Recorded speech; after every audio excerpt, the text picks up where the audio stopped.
오늘은 4월 달로 신약으로 들어가게 되어집니다. 신약 성경 4월 달로 들어가는데 한 달 동안 주제가 뭔가 하면은 조그맣게 보이죠? 뭐지요? 예, 뭐지요? 구원자입니다. 구원자. 가족 주제는 잃은 자를 찾으시는 하나님. 잃어버린 영혼을 찾으시는 하나님. 가족 주제는 이웃 사랑하기입니다. 이번 주의 목표를 한번 보도록 하겠습니다. 우리는 만나는 모든 사람을 사랑하며 행동을 통해서 그 사랑을 나타내야 합니다. 다른 사람을 향한 사랑이 내가 만나는 사람들을 대하는 방식을 결정합니다. 방송실 조금만 손 보면 좋겠네요. 지금 조금만 더 손 좀 봐주세요. 행동하기, 매일 만나는 사람들에게 사랑으로 대하세요. 자, 오늘 본문의 내용을 한번 먼저 살펴보도록 하겠습니다. 오늘 이 본문은 우리가 아주 잘 알고 있는 내용입니다. 자, 쓸 때는 손만 쓰고 눈은 앞으로 봅니다. 밑에 보지 말고. 그럼 딴 거 하고 있는 거예요. 쓸 때는 손만 쓰고 몇 자만 적으면 돼. 많이 적지 말고 눈은 앞으로 봅니다. 자, 오늘 본문의 내용을 먼저 살펴보도록 하겠습니다. 자, 어떤 율법 교사가 일어나서 예수님을 시험하여 이르되. 자, 지금 현재 율법 교사의 모든 말은 예수님을 시험하는 것입니다. 첫 번째, 선생님, 내가 무엇을 하여야 영생을 얻을 수 있습니까? 자, 질문했지요. 이때 이 질문에 예수님께서 답을 주시는 것이 아니라 또 질문을 하십니다. 이게 하브루타입니다. 이게 참 중요해요. 질문하면서 답을 찾아가는 겁니다. 율법에 무엇이라고 기록되었으면 내가 어떻게 읽느냐? 대답하되 내 마음을 다하며 목숨을 다하며 힘을 다하며 뜻을 다하여 주 너의 하나님을 사랑하고 또한 내 이웃을 내 자신같이 사랑하라라고 했습니다. 자, 하나님 사랑하고 이웃 사랑하는 것입니다. 자, 영생은 어떻게 해야 얻을 수 있다고요? 하나님을 사랑하고 이웃을 사랑해야 얻을 수 있다라고 이렇게 대답을 했습니다. 예수께서 이렇게 말씀하십니다. 네 대답이 옳다. 이를 행하라. 그러면은 살리라. 살리라라는 말씀은 그리하면 영생을 얻으리라라는 말씀입니다. 그 사람이 자기를 옳게 보이려고 예수께 여짜오되 두 번째 예수님을 시험합니다. 그러면은 내 이웃이 누굽니까? 라고 질문을 합니다. 이때에 예수님께서 한 비유를 설명합니다. 그런데 이 비유는 비유라기보다는 실제 일어난 사건으로 이해를 합니다. 왜? 만약에 예수님께서 이것을 만들어서 비유로 설명했다라면은 제사장과 레위인을 아주 나쁜 사람으로 표현하게 되어지는데 그렇게 되어진다라면은 사회적인 문제가 생깁니다. 그래서 이것은 이 일은 실제적으로 일어난 일로 봅니다. 예수께서 대답하여 이르시되 자, 어떤 사람이 예루살렘에서 여리고로 내려가다가 강도를 만났다. 그 강도들이 옷을 벗기고 때려서 거의 죽은 것을 버리고 갔다. 자,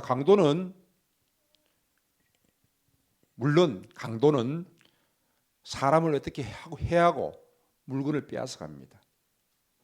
근데 만약에 강도가 왔는데 도둑이지요, 도둑이 왔는데 물건을 순순히 내어주면은 강도가 사람을 해칠까요?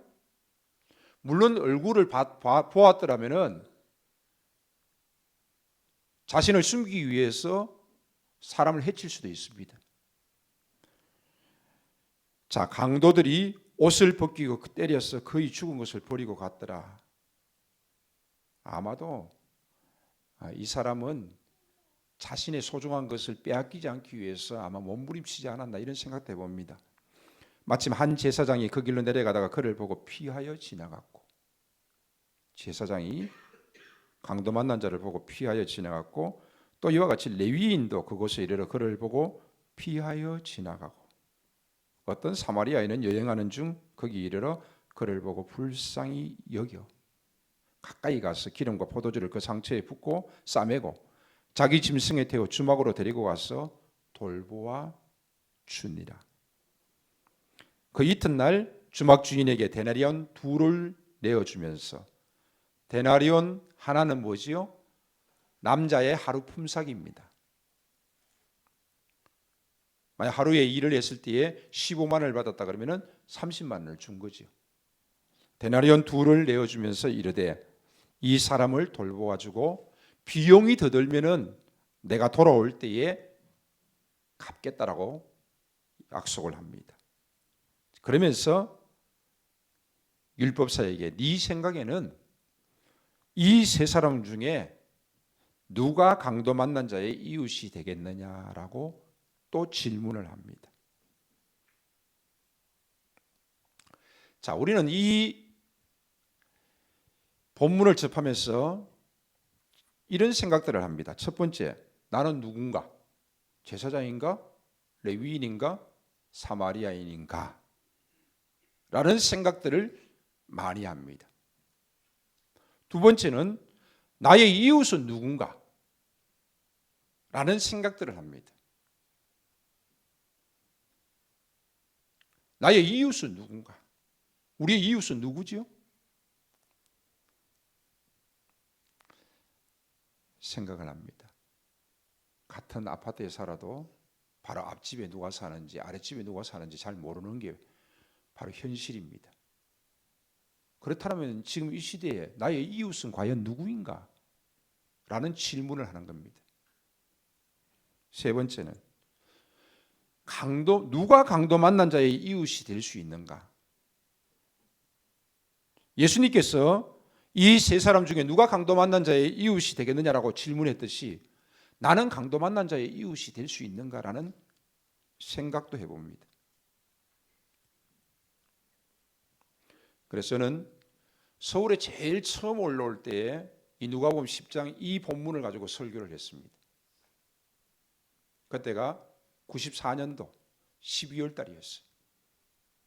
신대원 2학년 때였습니다. 3학년 올라가기 바로 전에.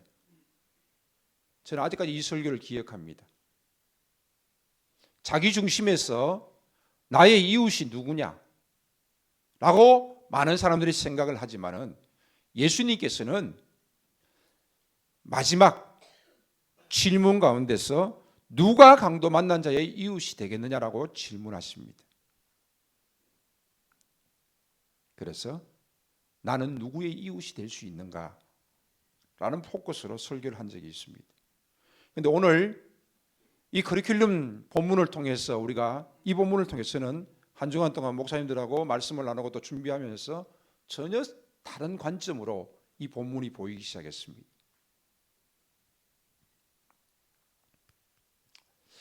율법사의 질문, 예수님의 질문, 율법사는 선생님 내가 무엇을 하여야 영생을 얻을 수 있습니까? 라고 물었습니다. 율법사의 두 번째 질문은 그러면 내 이웃이 누굽니까? 라고 물었습니다. 자, 그렇다면 영생에 대한 질문을 던진 이 율법사가 또 이웃에 대한 질문을 던지면서 이 질문이 무슨 관계가 있느냐는 것입니다.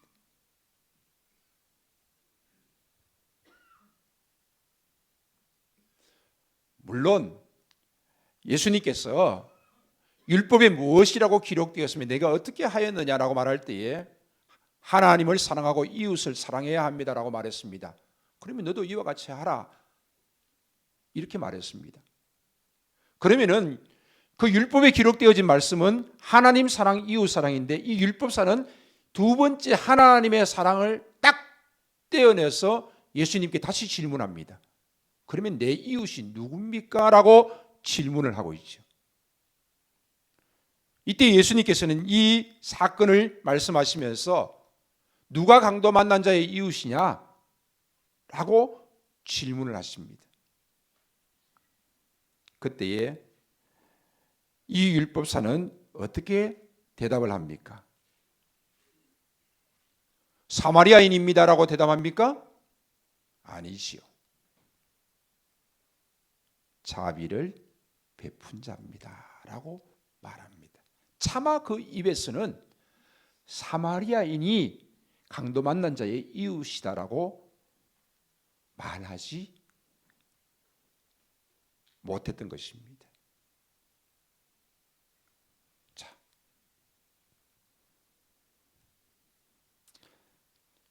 본문의 질문을 다시 한번 봅니다. 무엇을 하여야 영생을 얻을 수 있습니까? 내 이웃이 누굽니까?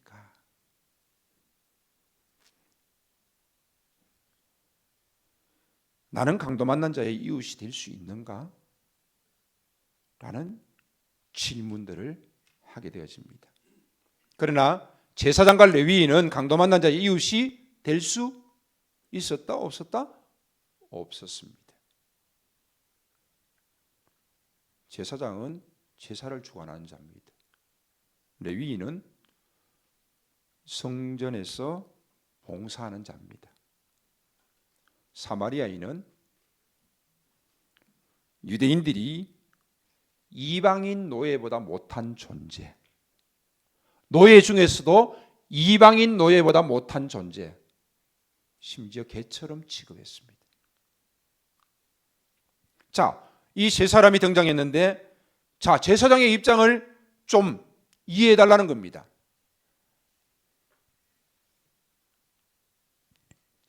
제사장은요, 제사를 위해서 수종들며 제물을 바치고 제사를 집행하는 구별되어진 사람입니다. 제사장이 만약에 강도 만난 자를 돕는다라면은, 그를 만진다면은 피가 묻거나, 만약에 그가 죽었다라면은, 죽은 자를 만지게 되어지면은 레위기 22장 4절에서 7절 말씀처럼 시체로 부정해진 사람은 해가 질 때까지 성전 안에 들어가지 못하고 24반차를 따라 자기 순서가 되어 제사를 주관하는 제사장이 성전에 들어갈 수가 없는 겁니다.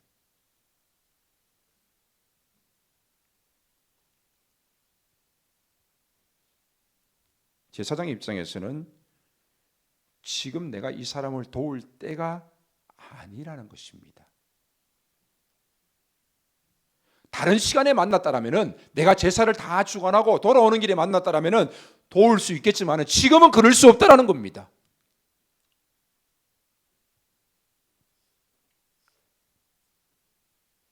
그러나 하나님은 이렇게 말씀하십니다. 마태복음 12장 7절에 나는 자비를 원하고 제사를 원치 아니하노라. 사울에게는 나는 순종을 원한다라고 말씀하고 있습니다.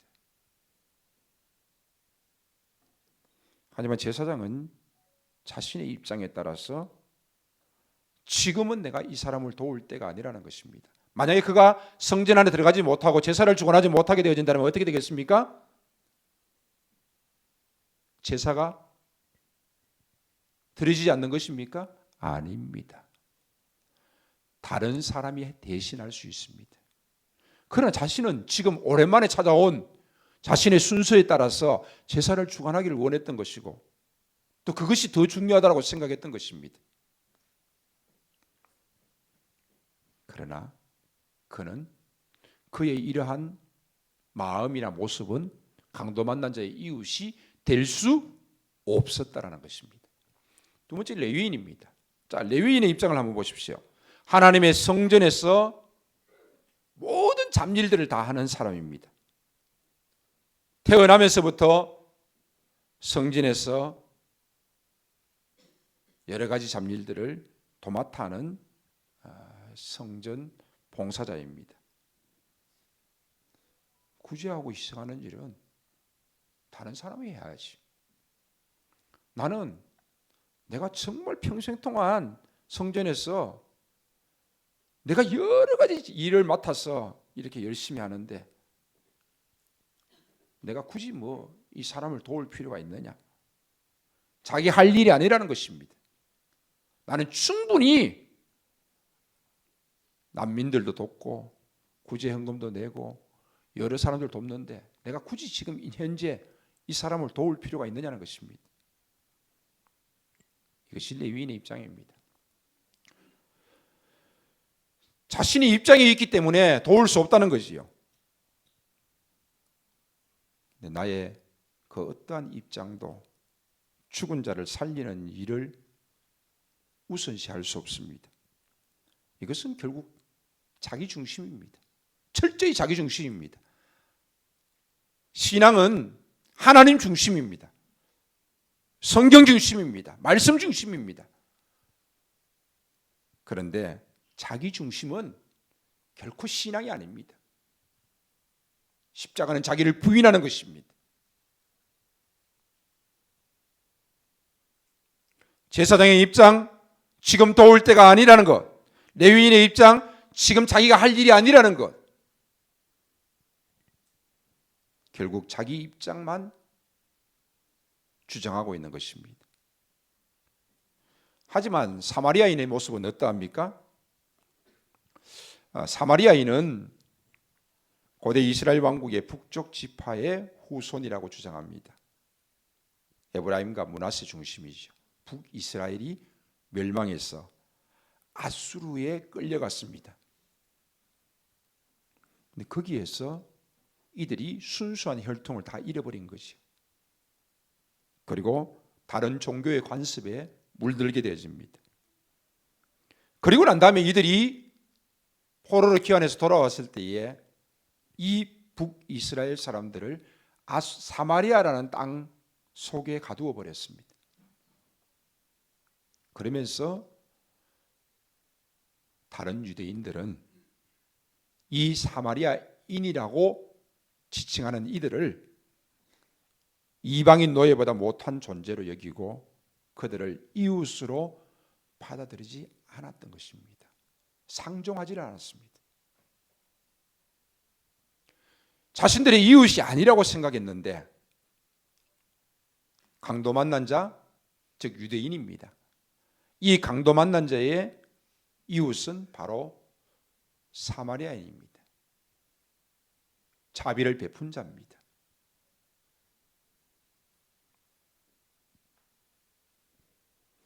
자, 사마리아인의 돕는 모습을 봅니다.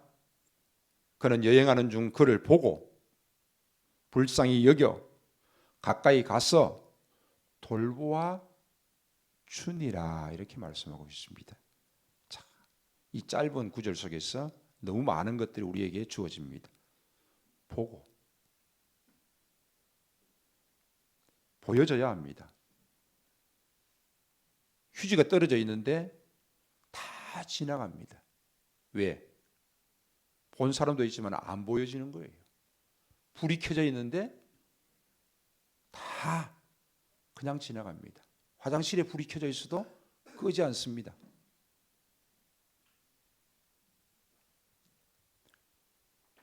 보고 어떤 사람이 힘들고 어려운 모습들이 전혀 보여지지 않습니다.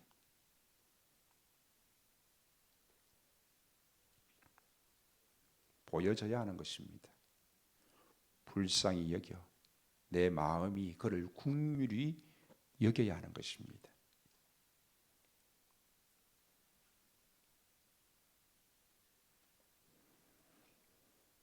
가까이 가서 기름과 포도주로 또 데나리온 둘로 그를 주막에다 데려다 주고 돌보아 줍니다. 행동으로 실천합니다. 제가 예전에 몇 년 전에 이 본문을 가지고 3번 주일을 설교한 적이 있습니다. 아마 기억이 나실 겁니다. 자, 돌보아 준다는 것은 굉장히 어려운 일입니다. 이 죽은 자를 자기 짐승 위에 태운다? 이것 자체만 해도 땀이 뻘뻘 흘릴 일입니다. 그래서 제가 예전에 이 세 편의 설교를 할 때 한 사람이 짐승이 되었고 쓰러진 자 들어서 올리는 시범을, 그죠? 우리 교인들이 한 적이 있습니다. 거의 죽게 되었습니다. 그 사람을 들어서 짐승 위에 태우는 일 결코 쉬운 일이 아닙니다.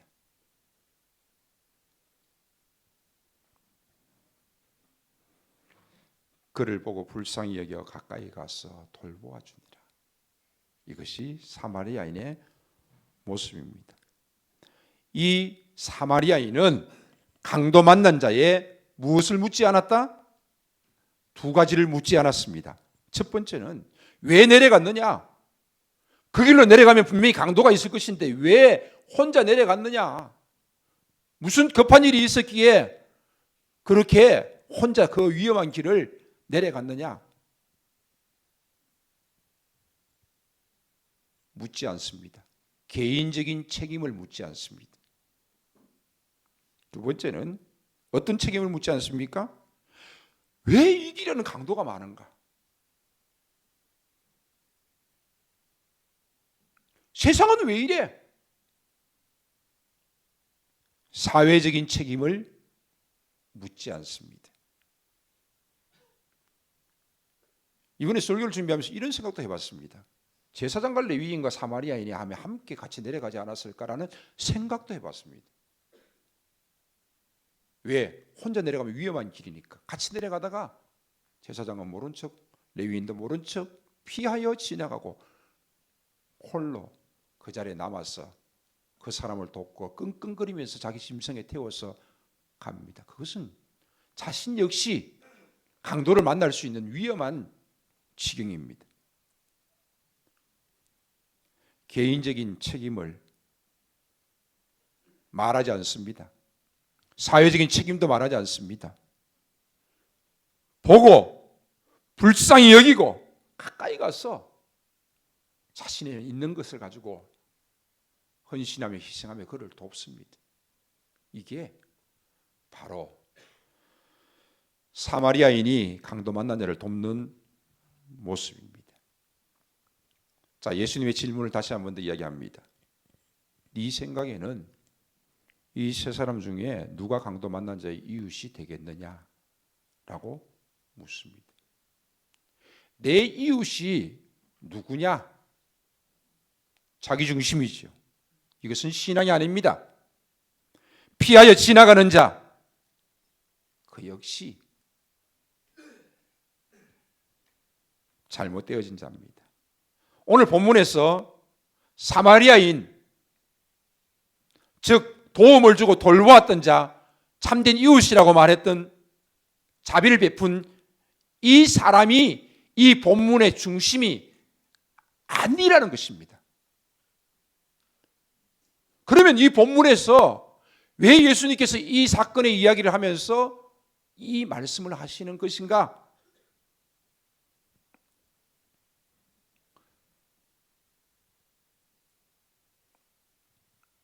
강도 만난 자를 누가 도왔습니까? 분명히 사마리아인이 도왔습니다. 죽을 지경이 되어진 이 상황 속에서,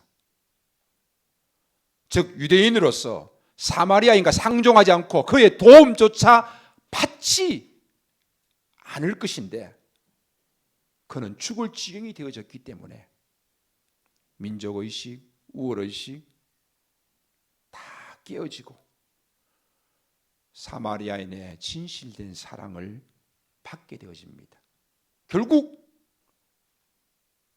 강도 만난 자는 유대인의 모습입니다. 유대인은 사마리아인의 이웃이 되고 사마리아인은 유대인의 이웃이 될 수 있었던 것입니다. 이 이웃을 통하여서 거의 죽게 되어진 그 지경 속에서 살게 되었다는 것입니다. 여기서 살게 되었다는 것은 영생을 얻었다는 것입니다. 자, 첫 번째 질문에서 율법사가 이야기했던 것처럼 무엇을 하여야 영생을 얻을 수 있습니까? 라고 질문했던 것처럼 이웃에 대한 질문이 나오고 예수님의 이 사건의 내용이 나오는 것은 바로 다시 한 번 더 처음으로 돌아갑니다. 그 이웃으로 말미암아서 강도 만난 자는 살 수 있게 되어집니다. 바로 영생을 얻을 수 있게 되어졌다는 것입니다. 결국 예수님께서는 사마리아 사람을 이야기하려고 하는 것이 아니라 누구를 이야기하려고 하는 것입니까? 바로 자기 자신을 이야기하려고 하는 것입니다. 영생은 바로 예수 그리스도를 통하여서 나타난다는 사실을 이야기해 주고 있는 것입니다. 이것이 오늘 본문의 가장 큰 핵심입니다. 사랑하는 것도 중요하지만 사랑을 받아들이는 것도 중요합니다. 자, 예수님의 질문 다시 한 번 더 말씀드립니다. 선생님, 내가 무엇을 하여 영생을 얻을 수 있습니까? 율법이 무엇이라고 기록되었으면 내가 어떻게 읽느냐? 예, 율법은 하나님을 사랑하고 이웃을 사랑하라고 했습니다. 그러면 너도 그렇게 해라. 그러면 내 이웃이 누굽니까? 이 사건을 이야기하면서 누가 강도 만난 자의 이웃이 되겠느냐라고 예수님이 다시 한 번 더 질문을 던지면서 강도 만난 자의 이웃은 바로 사마리아인처럼 자비를 베푼 자가 아니냐? 바로 내가 바로 그다.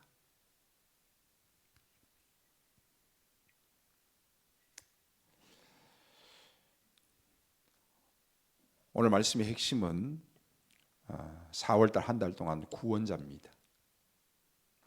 오늘 질문의 시작은 영생으로 시작되어졌고요. 그리고 이웃에 대한 질문으로 이어지고 있습니다. 그리고 그 참된 이웃을 사마리아인으로 비유하고 있습니다. 그러나 진정한 이웃은 바로 예수라는 것입니다. 예수님이 바로 우리의 도움이 되시고 예수님이 바로 우리를 살리시며 예수님이 바로 우리의 구원자라는 사실입니다. 예수님이 바로 우리에게 영생을 주시는 분이라는 사실입니다. 이웃이란 단순히 단자가 빠졌습니다. 단순히 도덕적으로 율법적으로 돕는 것을 말하지 않습니다. 그것은 세상이 말하고 있습니다. 성경이 말하고 있는 이웃은 어떤 이웃입니까? 바로 영생을 살리는 이웃입니다. 영생을 주는 이웃입니다. 그가 바로 참된 이웃이요 가장 진정한 사랑을 베푼 자입니다. 나에게 아무리 많은 것으로 세상에 도움을 준다 할지라도 예수 믿자, 교회 가자 말하지 않는 사람은 나를 진정으로 사랑하지 않는 자라는 것입니다. 그렇게 말하지 않는 사람은 예수 그리스도의 사랑으로 진정한 사랑을 나타낸 사람이 아니라는 것입니다.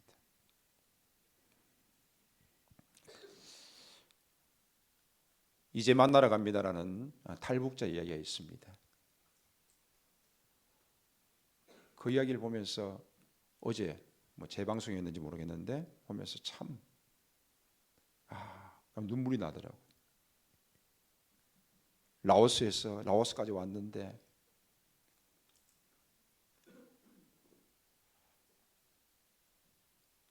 그 가족들이 마지막까지 이제 조금만 지나가면 한국에 들어갈 수 있는데 그 사람들이 그 가족들에 대해서 돈을 요구하는 겁니다.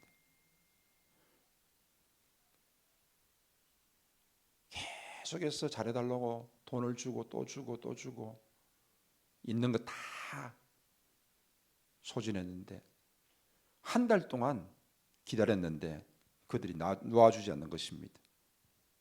그때에 한 사람이 자기에게 다가와서 이 라오스에 여행을 왔느냐? 묻는 것입니다. 왜? 한 달 내에 보이니까. 아닙니다. 그러면서 자신의 사정 이야기를 하게 되어지고 그 사람이 돈을 한국 돈으로 한 600만 원 가까이 돈을 줘서 자기 가족들을 다 끄집어내주고 한국으로 돌아올 수 있게 되어졌습니다. 그리고 나중에 그 사람을 만나는 장면이 나오는데 한번 제가 밴드에다가 영상을 올릴 테니까 한번 시간 되시면 꼭 한번 보십시오. 너무 감동적이었어요. 이러한 사랑을 베푼다 할지라도 너무너무 감격적인 사랑이죠. 예수를 전하고 영생을 말하고 신앙을 가질 수 있도록 도와주는 사랑만큼 더 큰 사랑은 없다라는 것입니다. 오늘 예수님께서 이 사건의 이야기를 하면서 결국 율법사가 처음 던졌던 그 질문 영성에 대해서 말해주고 있습니다. 참된 이웃은 자비를 베푼 사마리아인인 것처럼 참된 이웃은, 진정한 이웃은 바로 나 예수, 바로 내가 예수라는 것입니다. 그들은 예수를, 이웃을 받아들일 수 없었습니다. 그러나 예수님은 자신이 참된 이웃임을 다시 한 번 더 말씀하면서 자신을 통하여서 영생이 주어지는 것을 말씀해 주고 있습니다. 사마리아인은 누구를 의미한다고요? 바로 예수를 의미합니다. 사마리아인은 누구라고 할 수 있습니까? 사마리아인은 진정한 이웃이고 예수를 의미한다고 할 수 있습니다. 율법사가 예수님께 질문한 것은 예수님을 시험하고자 한 것입니다. 예수님이 사마리아인이요, 너희의 이웃이요, 너희에게 영생을 주러 온 자라는 것입니다.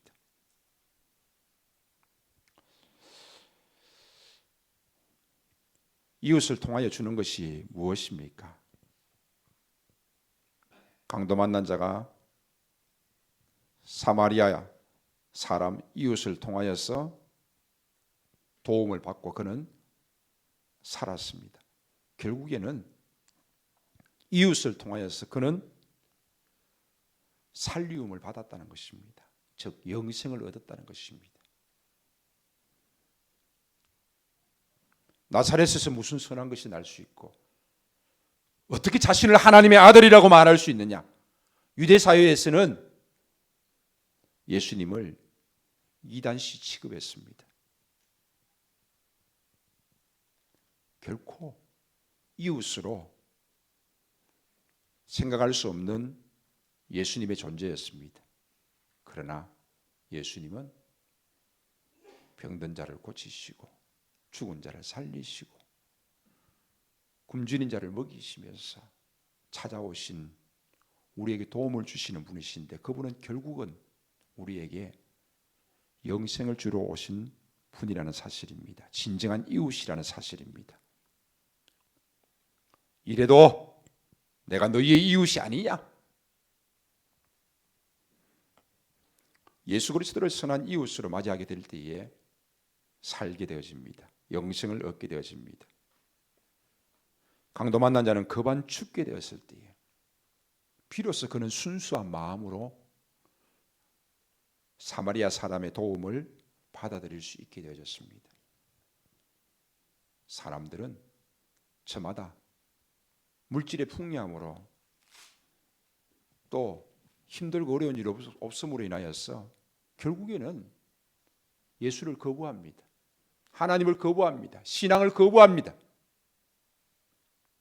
그러나 우리가 이웃에게 선을 베풀면서 또 그 이웃이 정말 급한 죽게 되어지는 힘들고 어려운 상황이 올 그때에 우리는 그에게 도움을 줄 뿐만 아니라 우리는 그에게 예수 그리스도를 전해야 한다는 사실입니다. 오늘 커리큘럼 교재를 통해서 우리에게 세 가지를 말씀하고 있습니다. 하나님은 이웃을 사랑하라고 말씀하십니다. 이웃 사랑의 가장 큰 모습은 죽은 자를 살리는 것입니다. 그 어떤 많은 일들을 도와주는 것보다도 더 중요한 일은 예수를 믿을래? 교회를 가자, 신앙생활을 하자라고 말하는 것입니다.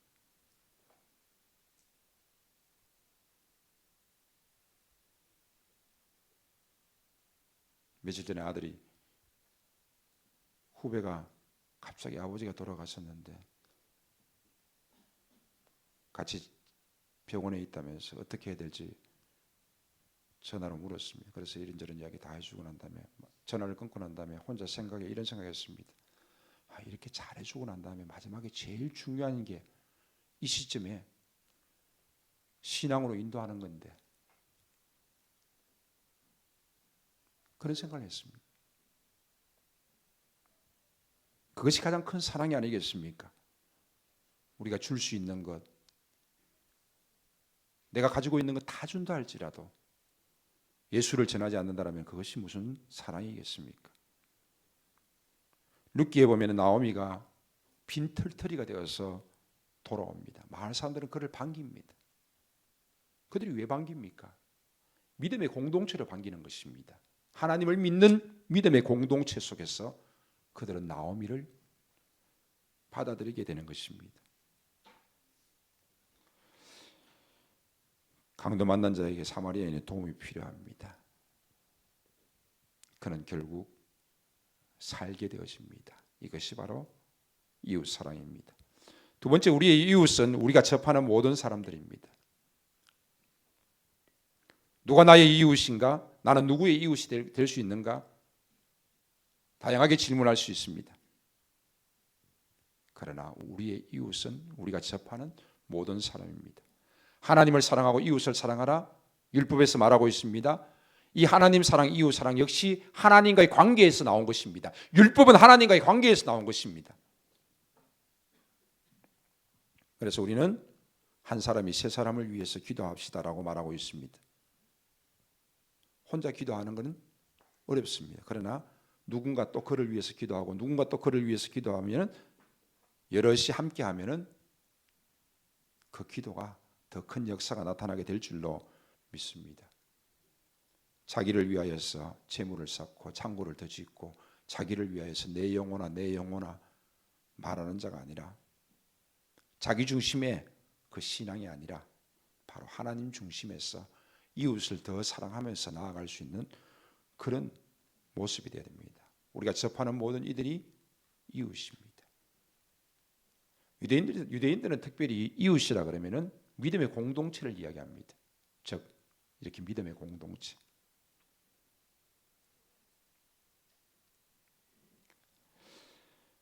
마지막 세 번째로는 이웃 사랑은 행동으로 나타납니다. 보고 불쌍히 여기고 가까이 가서 기름과 포도주를 붓고 데나리온 2를 주어서 밤새도록 돌봐주었다가 다시 돌아올 때 그 부비가 더 들면은 주겠다라고 합니다. 이웃 사랑은 행동으로 나타납니다. 우리는 그 이웃 사랑의 실천의 모습들이 필요합니다. 믿음은 행동입니다.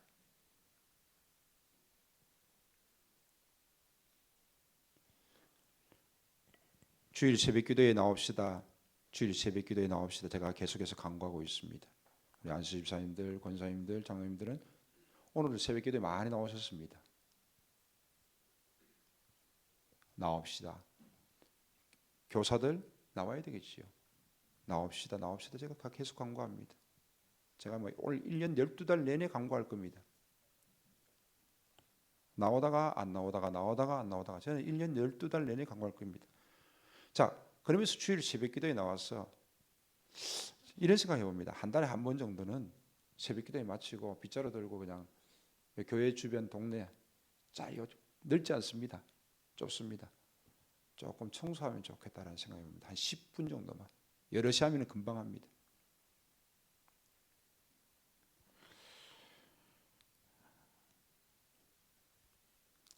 말씀을 맺습니다. 가장 큰 이웃 사랑은 이웃을 살리는 것입니다. 바로 전도입니다. 한 영혼을 살리는 것이죠.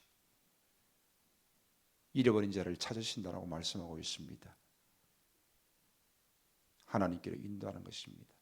요즘 느끼는 게 뭔가 하면은 지금 한 서너 가정이 지금 풍성한 교회에 걸치고 있어요. 우리가 전혀 한 번도 이렇게 자꾸 말 보니까 주일날 나오시는 분들이 계시고 또 주중에 와서 신앙생활 다시 해야 되겠다고 말씀하시는 분도 계시고 이제 코로나를 지나고 난 다음에 많은 사람들이 다시 한번 내가 신앙의 자리에 서야 되겠다고 더 열심을 품어야 되겠다고 생각하는 사람들이 많은 것 같아요. 한 영혼을 살리는 것입니다. 잃어버린 영혼을 죽기로 인도하는 것입니다. 바로 이것이 바로 진정한 이웃이요 진정한 사랑이 아니겠습니까? 예수님은 죄인의 이웃으로 찾아오셨습니다. 로마서 5장 8절 말씀이에요. 우리가 아직 죄인 되었을 때 그리스도께서 우리를 사랑하셔서 십자가에 못 박혀 죽으셨습니다. 우리가 아직 연약할 때에 우리를 사랑하셨습니다. 예수님은 우리의 이웃입니다. 그 예수님은 십자가를 통하여서 우리에게 사랑을 보여주셨습니다. 그리고 주막에 맡기고 부비가 더 들면은 내가 돌아올 때에 갚으리라. 이 주막은 교회를 의미합니다. 교회는 바로 돌보는 곳입니다. 함께 서로 돌보면서 함께 서로 사랑을 나누면서 또 이곳을 통하여서 더욱더 강건해지는 것입니다. 오늘 진정한 이웃이 바로 예수 그리스도심을 말씀해 주고 있고, 우리는 예수 그리스도의 은혜로 말미암아서 예수 그리스도의 진정한 이웃이 되어지고, 우리는 그 예수 그리스도를 전하는 이웃이 되어집니다. 그 예수 그리스도가 전해진다라면은 단순히 어떤 조금의 도움이 아니라 영원한 생명을 얻게 되어지는 놀라운 일들이 우리의 이웃들에게 나타나게 될 것입니다. 이것을 전하는 것이 진정한 사랑이요 진정한 이웃인 줄로 믿습니다. 기도하겠습니다. 이 시간 말씀을 생각하면서 한 1분 동안만 조용히 묵상으로 기도해 보시기 바랍니다. 오늘 하나님께서 나에게 무엇이라고 말씀하셨는지,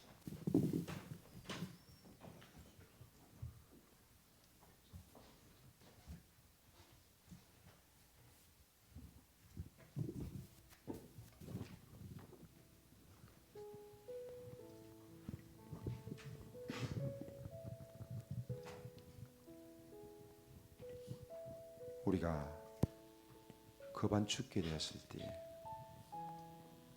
죄인 되었을 때에, 연약할 때에 우리를 보고 가까이 찾아오신 예수 그리스도의 사랑과 은혜를 고백합니다. 이로 인하여서 우리가 영원한 생명을 얻었은즉 우리가 그 예수 그리스도의 사랑을 전하는 진정한 이웃이 되게 하여 주시옵소서. 이 시간도 찬양으로 고백하면서 기도하기를 원합니다. 주의 성령께서 역사하여 주시옵소서. 예수님의 이름으로 기도합니다. 아멘. 우리의 진정한 이웃으로 찾아오신 우리 주 예수 그리스도의 은혜와 하나님 아버지의 무한하신 사랑하심과 성령 하나님이 함께 하시고 도우시며 인도하시고 교통하시는 역사가 진정한 이웃을 인하여서 은혜 받고 하나님의 자녀가 된 우리 모두가 진정한 이웃을 증거하는 삶을 살아가고 이웃을 진정으로 사랑하는 모습으로 살아가기를 원하는 주의 사랑하는 모든 권속들 가운데, 가정 가운데, 주의 몸된 교회 가운데, 우리의 모든 하는 일들과 계획들 속에 이제로부터 영원토록 함께 있을지어다. 아멘.